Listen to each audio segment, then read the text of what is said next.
Hello, everybody. Welcome back to episode number 23 of Bobcat Corner. And for this episode, we're just going to keep it to an audio recording here. It's very early in the morning when I'm doing this. So, anyway, yeah, welcome to the show. And I just want to get this one off because, as you guys know, in the world of college football, uh, news happens to get around very quickly. And that's no secret when it comes to things like conference realignment. And that is definitely the main topic I want to talk about here. It's two different kinds of conference realignment kind of uh, discussions here. First off, let's start with the most recent developments that has been affecting college football lately for obvious reasons. Uh, Last Thursday, on the morning of Thursday, September 12th, 2024, the Pac 12 made a significant move, which, let's be honest, it caught so many of us off guard because, at least from my perspective and from my point of view, I was not expecting this at all. I'm pretty sure a lot of you guys out there listening to this, you were not expecting this at all either, especially at this time. So, yeah, the Pac 12 went ahead and acquired four teams out of the Mountain West Conference. Now, as you guys can recall, Oregon State and Washington State initially had a deal in place with the Mountain West Conference, a scheduling agreement, if you will, where Oregon State and Washington State would, help out the Mountain West Conference by, scheduling games with them and vice versa, the Mountain West Conference helping out Oregon State and Washington State. That's why you have an agreement in place. But in recent times, talks between both sides just broke down to the point where that agreement would not be renewed. And as we look back at this now, guys, it's pretty obvious that that was like one of the main trigger points, if you will, the main catalyst for this kind of news. And the news that happened on September 12th, Thursday morning, was that the Pac 12 basically took four teams away from the Mountain West Conference. It's a term we use called poaching. They basically poached some teams out of the Mountain West Conference. Now, Oregon State and Washington State have managed to have a handshake agreement with Boise State, Fresno State, San Diego State, and Colorado State. Those four schools have officially joined the Pac 12, and that will be official later on. But essentially, that's what they're doing. They're joining the Pac 12. It's no longer a Pac 2, quote unquote. It's now a Pac 6, quote unquote. So, according to NCAA rules, what the Pac 12 needs to do is that they have to have at least eight members, school members in their conference to be officially recognized as a conference. And if the Pac 12 is able to do that, which so many of us are willing to believe that they will, then the Pac 12 will still be with us. And for the longest time, that was really not a guarantee. Because if you look at what the Pac 12 went through last year in 2023, uh, it looked like that conference was on death's door, basically. So many teams, so many schools just left in one fell swoop. And it's just one of those things. Like I said, conference realignment has just been one of the more bizarre things that have taken place in college football, and you really don't know what turn it's going to take. Case in point here. So, Pac 12, they have six members now. They only need two more. I won't be surprised if they go for four or six more, to be honest with you. Uh, if you call yourselves the Pac 12, I'd have to assume that you're going to try to get to 12 teams again. That's just me. Otherwise, you should just rename yourselves to Pac 10 if you're just going to go to 10 teams, for example. But that's just me. Anyway, uh, like I said, it caught me off guard. I'm really surprised by that. Uh, I was not expecting that to happen, especially not at that time, September 12th. But it is what it is. So we now have Oregon State, Washington State, Boise State, Fresno State, San Diego State, and Colorado State all together in the same conference. Uh, and obviously, Stanford and California will not be happy with that because they never wanted schools like Boise State, Fresno State, etc., to be in the Pac-12. That's why Stanford and California left. I have a loaded opinion about that, Stanford and Cal, but yeah. But hey, in this new look Pac-12, Boise State and Fresno State, San Diego State and Colorado State, they're in. So, so what's next with the Pac-12? Now, just as I'm recording this right now, I've been hearing a lot of reports now that the Pac-12 is heavily pursuing schools like Memphis, Tulane, UTSA, that's University of Texas San Antonio, and UNLV. Now, there's like possible legal issues surrounding UNLV that they may or may not be tied to the University of Nevada. You know, it's sort of a package deal sort of thing. It's like, oh, if you take UNLV, you got to take Nevada as well. It's that sort of thing. We'll see if that ever gets confirmed or not. But yeah, UNLV is still a target for the Pac-12 in my opinion. I'll be surprised if they're not. UTSA, it makes sense, and I just want to go into that. The state of Texas in general, that would be a clear cut choice for the Pac-12 to start expanding their conference. Texas schools in general, not just UTSA, but I'm also thinking Texas State out of the Sun Belt, UTEP, that's University of Texas El Paso, out of Conference USA, North Texas. Got to look at that too. That school up there. I mean, really, any Texas school for the most part is in play for the Pac-12, in my opinion. And I think it would be wise if the Pac-12 did that, if they expanded into that state. I'd be surprised if they don't put a team there. I'd be surprised if they didn't get a team in Texas with the way they're being aggressive right now. And anything's on the table at this point. I know the Pac-12 has like certain standards. It's like, oh, we only go for big names and brands and stuff like that, but you got to consider anything. That's why I would not count out schools like New Mexico State and UTEP, like I just mentioned. And as funny as that may sound, even schools like Tulsa, as long shots, not as great options, but just as long shots, you can't count out anything. And we're also hearing mumblings about Sacramento State, which is an FCS school right now. They're looking to make the jump up. And don't be surprised if the Mountain West Conference recruits and gets Sacramento State. I think it's more likely that Sacramento State ends up in the Mountain West Conference, and it makes a lot of sense because the Mountain West Conference, they need to backfill in a hurry pretty soon here because they just lost schools like Fresno State, and you want to replace that with Sacramento State, which makes a lot of sense to me. So yeah, conference realignment. Sometimes you like it, sometimes you don't. That's just my opinion.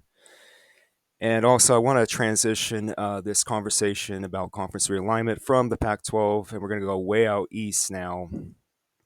Something that's been on my mind for a long time would be the University of Connecticut, UConn.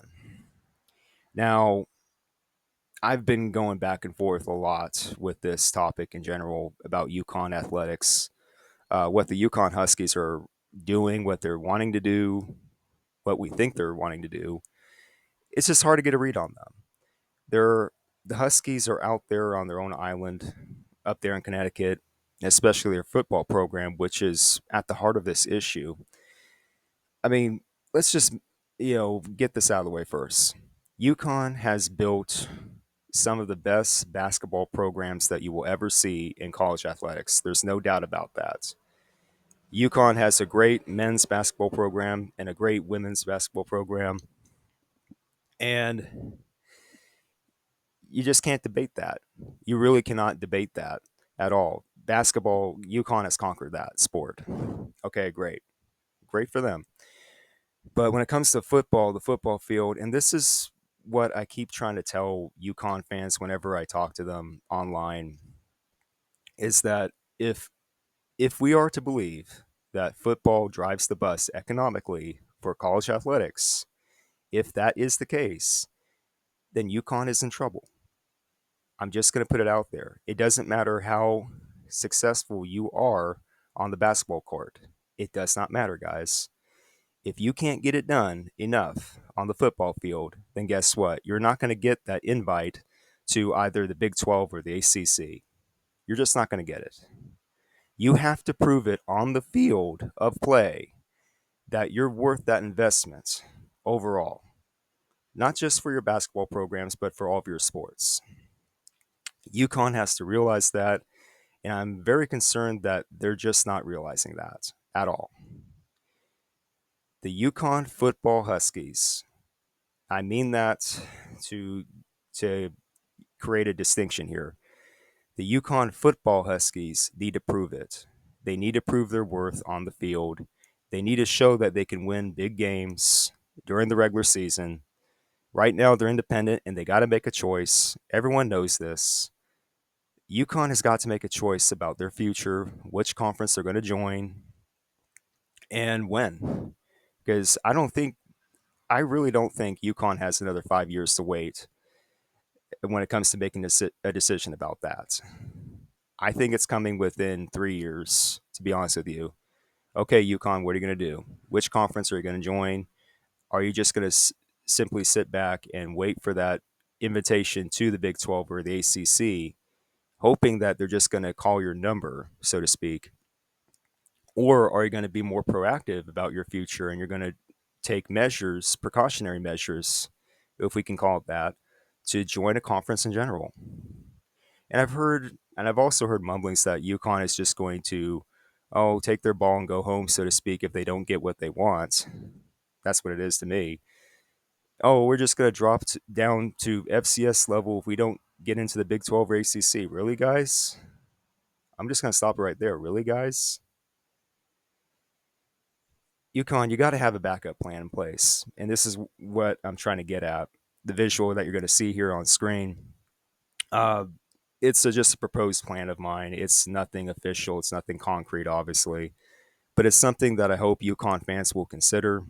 It's basically a 50-50 plan, 9 sports each. UConn has a total of 19 different programs that they're running right now for their athletics. Um, some of which overlap, like men's and women's basketball, men's and women's soccer, men's and women's hockey, those things. But overall, 9 sports each for programs. And when you see the visual here, you get the gist of it, right? I truly believe that, in general, big picture, officials from the MAC and the Big East, officials from the Mid American Conference and the Big East Conference need to get together and need to strike some sort of agreement deal where they can basically share UConn. Uh, I know the hesitation when it comes to, football only members. We don't want to accept only football only members. I get that. So that's why I was coming up with this plan, like saying, hey, okay, Mac, I understand that you don't want just football only members. I get that. So why don't you strike up a deal with the Big East and say, hey, we'll take all these sports on for UConn while you guys, the Big East, can keep these sports for UConn? Because UConn, definitely UConn fans, are saying they don't want to lose the tradition of Big East basketball and things like that. They don't want to lose the ties to the Big East Conference. I understand that. I totally do. So my point here with this visual, with this graphic that you're seeing here, is that at some point, guys, you got to make some sort of compromise. And the big question that I keep posting to you guys, UConn fans and elsewhere, is that, yeah, it's all well and good that UConn wants to have the Big 12 and ACC invitation on the table. I get that. But here's the question. Just answer this simple question. What if the Big 12 and the ACC, what if the invitation from the Big 12 and the ACC never comes?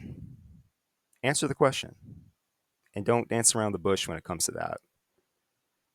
What are you going to do, UConn, if that invite to the Big 12 or the ACC never comes? You think it will come, you truly believe it will come, but will it? And if it doesn't come ever, what are you going to do? Drop down to FCS? I don't think so.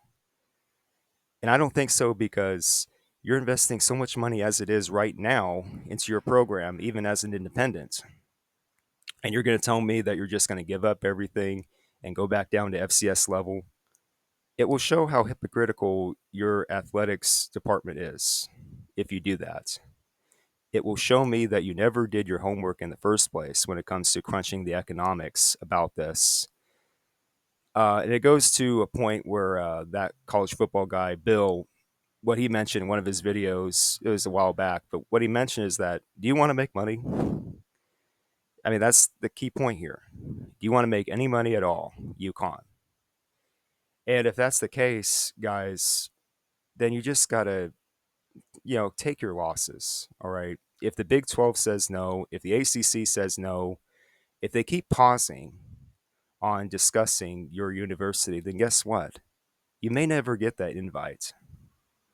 And especially if your football program continues to underperform or not perform enough, you got to just take your losses and accept the fact that maybe a conference like the MAC, the Mid American Conference, is the best option for your football program.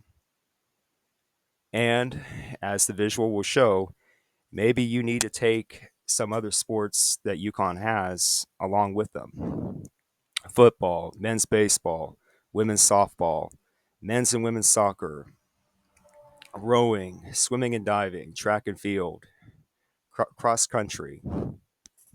Those sports can go to the MAC. Big East, Big East Conference, you guys can keep men's and women's basketball. That's fine. Men's and women's hockey stays in the Big East. Women's volleyball, women's lacrosse, uh, women's field hockey, men's golf, and women's tennis. The Big East can keep all that. That's fine. I really believe that the MAC doesn't need all sports of UConn to be successful here.